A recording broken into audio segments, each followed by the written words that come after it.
Okay, welcome back, beautiful spirits. This is Ghost Story Part 4, Bellevue Biltmore, specifically.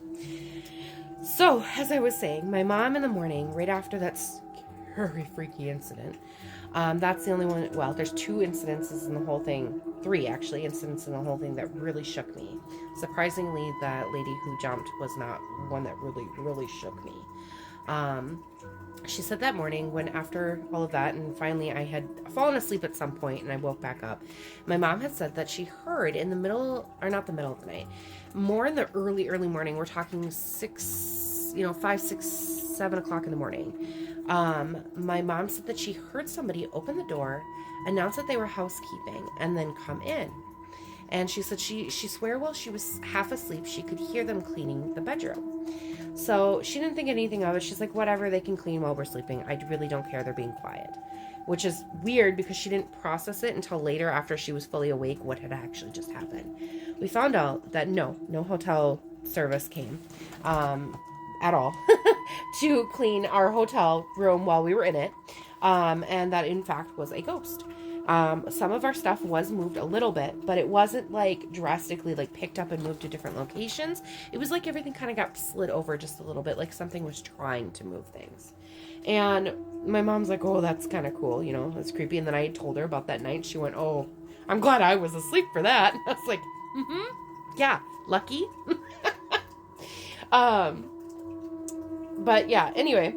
So then that was one experience. Another experience that I had there was I think it was the same night as the hotel room or the honeymoon suite. And we were out walking around and we were by me and mom's hotel room. And we were talking about what else we wanted to do that night, besides what we had just found out from that other thing, from that honeymoon suite. And all of a sudden, we hear this really, really loud, like, scream of somebody falling down the stairs. Like, it sounded like a female was screaming, and you could hear it audibly falling down the stairs. And mind you, our room is right next to those staircases, and it is a giant spiral staircase that goes from fourth floor all the way down to the third floor. Again, fourth floor is completely blocked off, so we're not able to get to there because they made a barricade in the stairway so that way you can't get into that area. And when we heard that, since my mom's friend, as I mentioned earlier, was an ER nurse, or was she an EMT? Anyway, doesn't matter. She was in the hospital. She dealt with emergency situations. And she booked it before we even realized what happened because her natural instincts, kicked in. She heard somebody fall. She heard somebody scream. We all heard it. All of us. There was no mistake on who, that there was a noise. She ran down there, and then we were slowly starting to follow her because, if she needed help, we wanted to help her or whatever. And she starts coming upstairs. And she is just, pale. And we're like, what's going on? Why? A lady who deals with emergency situations, why is she pale?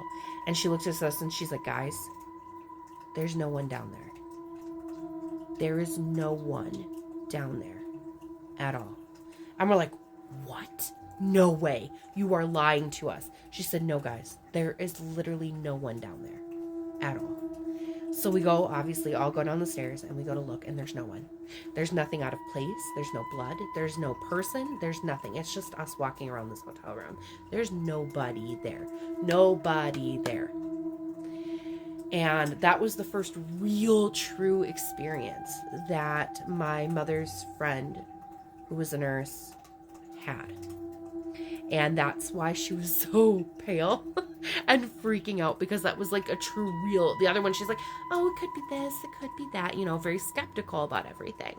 And that was her very first true experience, because literally you could hear, it literally sounded like a woman screamed, and you could hear them falling down the stairs. You literally could hear it. And there was nobody there. Nothing. No sign of nobody. Nothing. Nobody rushing to help. Nobody to say that they heard the same thing. Nothing. And so we kind of just went about our thing and we're like, okay. And we went back up to the third floor because, again, that is the floor right below the most haunted floor that people stopped doing their stuff in, and they just refused to come back. And there was a door that wasn't like this prior, so it was really freaky. That was a few doors down, across the hall from our hotel room, in that same floor. And it looked like it was ajar. It was kind of off its hinges a little bit, and it was like it was tilted a little bit, and there was flashing lights, like somebody like watching TV came from behind it, and it sounded like, you know, a little bit of music was playing too. And we there was no way to get into the room. The room was locked, so that's why it was really weird that it was sitting all cockeyed, but it was still locked, and you could hear stuff, but you could tell that there was no voices behind there. We don't think anybody was actually in that room. It didn't have that there was somebody in the room kind of feeling. It had if there was somebody in the room feeling, but not that. It's not a living, breathing human. But we were just like, whatever, you know, we kept moving. And as we were going through the third floor, we came across, I don't remember what part of the hotel it was, because like I said, this hotel is huge.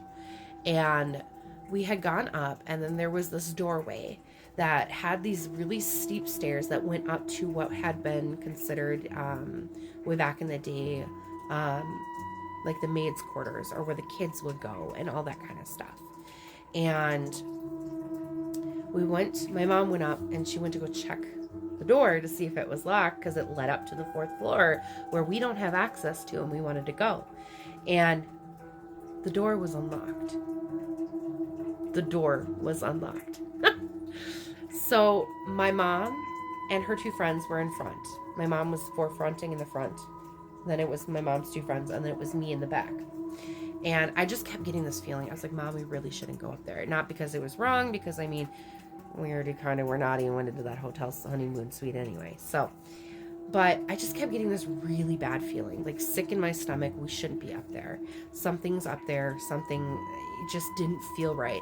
And I didn't feel that until my mom had opened the door. And she's like, yeah, I know. I feel it too, but I just still want to see. So I'm like, okay. And then we started going up the stairs. And as we go up the stairs, I'm feeling more and more of that pressure.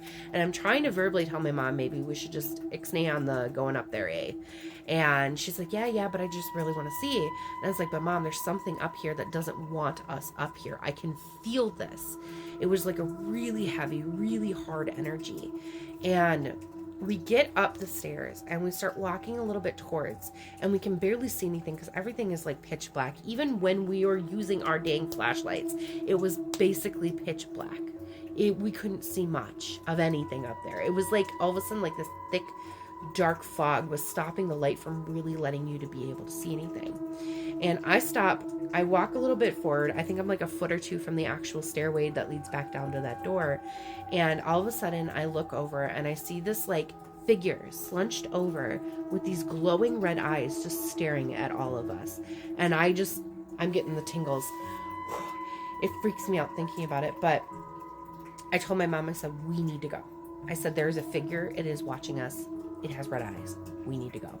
I said, Mom, we need to go. We need to go. Like I kept saying that to my mom. I was like, I know. I just want to look around. I'm like, Mom, there's a thing about looking around, and there's a thing about you're about to get killed or something. Like everything in me is screaming, get the hell out of there. So, my mom and her friends were still going. I still stayed back because I was like, if I need to run, I'm going to be right near that. And I'm watching this figure. It is just staring at them. And then it's like turns its head and stares at me. And I get the instant, like, I need to run feeling. And then all of a sudden there was a bang right next to where my mom was, further down in that area. And my mom just kind of jumped ship, and all of them turned around, and then we all ran down out of there, and shut the door right behind us.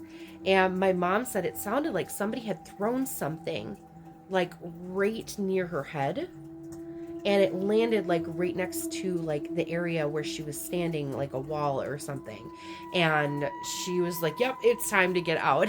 So like I said, we ran out and we stopped there. Hold on, gotta do a part. Am I at part 5 now? I'll meet you at part 5.